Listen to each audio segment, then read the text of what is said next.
Muito obrigada, ouvintes da Criativa Online. É um momento muito importante para a universidade, é um momento que a gente está vivendo uma crise realmente na educação no Brasil como um todo, e a gente ter conseguido, de uma certa forma, o Fábio ser o terceiro da lista, mas que nos representa muito bem, a gente está muito feliz, porque ele representa bem a comunidade universitária e nos representa bem também a Amargosa, né? Amargosa que com certeza tem aí dentre tantos outros cursos, um curso voltado para a área rural, para o homem do campo, e o Raul já falou com muita propriedade com relação a esse curso, que tem estudantes do Brasil inteiro, né? Isso, a gente tem 9 licenciaturas que formam professores lá no Centro de Formação de Professores em Amargosa, e um dos cursos é a licenciatura que forma professores para as escolas do campo, que para nós é muito importante, porque o que nós estamos buscando fazer é formar os filhos da classe trabalhadora do campo para retornar para suas escolas e ajudar a transformar a realidade, a tão dura realidade do homem e da mulher do campo. Quem conhece a tua história vai rememorar um pouco do Gambá, depois do Centro Sapucaí, e naturalmente dessa luta pelo campo, né, pela conservação do campo. Que avaliação você faz desse período, sobretudo com relação ao Timbó, aquele espaço que precisa ainda ser muito mais bem atendido, né? Olha, o que nós podemos dizer é o seguinte: o que está acontecendo hoje em Amargosa, a nível de meio ambiente, não foge muito do que nós estamos vendo no Brasil.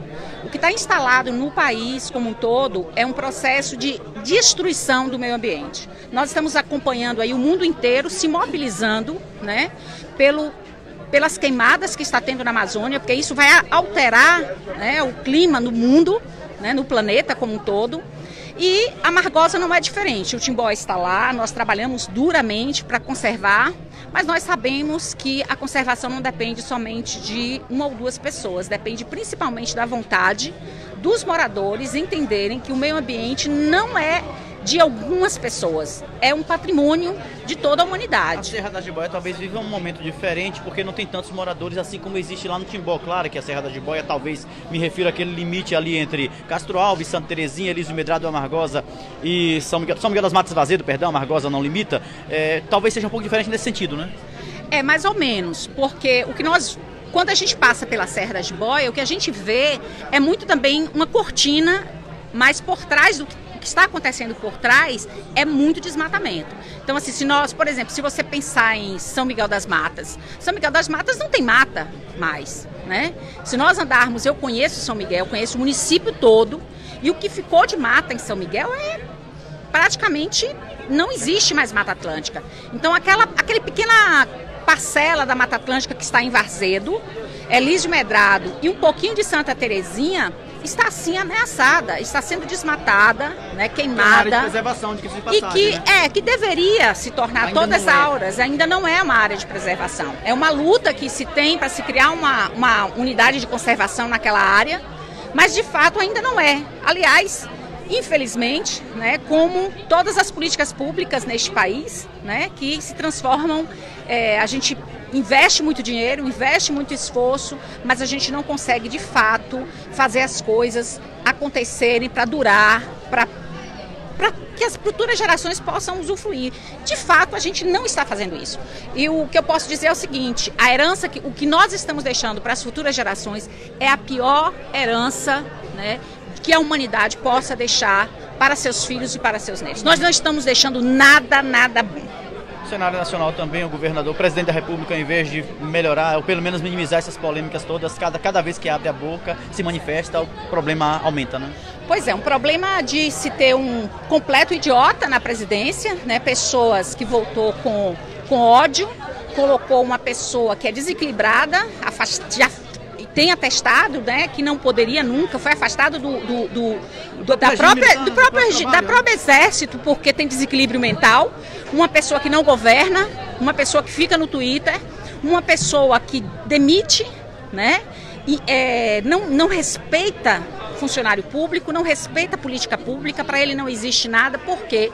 Porque o que está sendo preparado para o próximo período neste país, de fato, é um regime totalitário e de destruição de tudo que nós conseguimos construir. Márcia, você na essência é educadora, não só, porque nem todo professor é educador, infelizmente, deveria ser, não é? Todo professor deveria ser educador na essência, mas você antes mesmo de ser professora já era educadora na essência. O que é que o Gambá, o que é que o Centro Sapucaia, que sempre trabalharam o meio ambiente, atrelado à questão educacional, tem deixado para a nossa região lá? Porque o que a gente percebe é muito desmatamento e parece que pouco esclarecimento. Foi falha em algum momento algum trabalho de vocês? Faltou apoio do Poder Público em algum momento? Tem faltado ainda? Olha, o grande problema das organizações não governamentais é que elas trabalham com projetos, né, com recursos. Meio fim, né? Você precisa ter projetos, os projetos acabam. Quando os projetos... E as pessoas têm também uma demanda, outras demandas. Então, assim, e no fim das contas, existe hoje, no meu entendimento, é que existe muita pouca gente disposta, está voluntariada a trabalhar pelo meio ambiente. Bem diferente de alguns anos né? atrás. Não, eu não acho que é diferente dos anos atrás, não. Eu só acho que, assim, o fato de que há alguns anos tinham pessoas, nós temos companheiros que vieram a falecer muito jovens, Urbano Pascoal, Maria Tereza, né, faleceram muito jovens, que eram pessoas que fazem uma diferença enorme, a gente sente. Então, no fim das contas, não são muitas pessoas que fazem a diferença, são poucas pessoas que fazem muitas coisas que fazem a diferença. Então, infelizmente, a gente precisa de recurso, precisa de projetos e precisa de pessoas para trabalhar, né? E aí, a gente não consegue fazer muitas coisas e a comunidade também não ajuda. Para finalizar esse bate-papo, a gente sabe que os códigos de meio ambiente, que são as legislações ambientais, têm sido aprovadas nos municípios, né? Por força da lei, os municípios têm aprovado. Por que é tão difícil sair do papel, hein? Na verdade, a questão não é que sair do papel. A questão é que as coisas ficam sempre no papel. Elas não precisam sair do papel. A questão é como que nós, que política pública nós estamos dispostos a implementar. Olha, por exemplo, a política pública ambiental do Brasil. Ela foi totalmente destruída. O Instituto de Pesquisas Espaciais está sendo desmontado, o ICMBio está sendo desmontado, o IBAMA está sendo desmontado. Então, efetivamente, as questões... O INEMA também no Estado, o próprio órgão EBDA, que ajudava muito nesse aspecto, foi... Eu votei no governo que está aí, mas sinceramente, um absurdo o que fez, né? Como diz, é crime de lesa pátria o que foi feito com a EBDA, fechar a EBDA, assistência técnica do agricultor. Então, o meio ambiente, a questão da municipalização a qualquer custo, municipalizou-se a questão do meio ambiente no estado da Bahia. Sim, mas quais as condições que as prefeituras têm de realmente fazer gestão ambiental? Não tem recurso, não tem dotação orçamentária. Falta consciência da sociedade para cobrar também a legislação que aí está posta. Aí você tem um conselho, a Amargosa, por exemplo, Conselho Municipal de Meio Ambiente, não consegue funcionar porque não tem quórum. Não tem quórum, por quê? Porque as pessoas são voluntárias.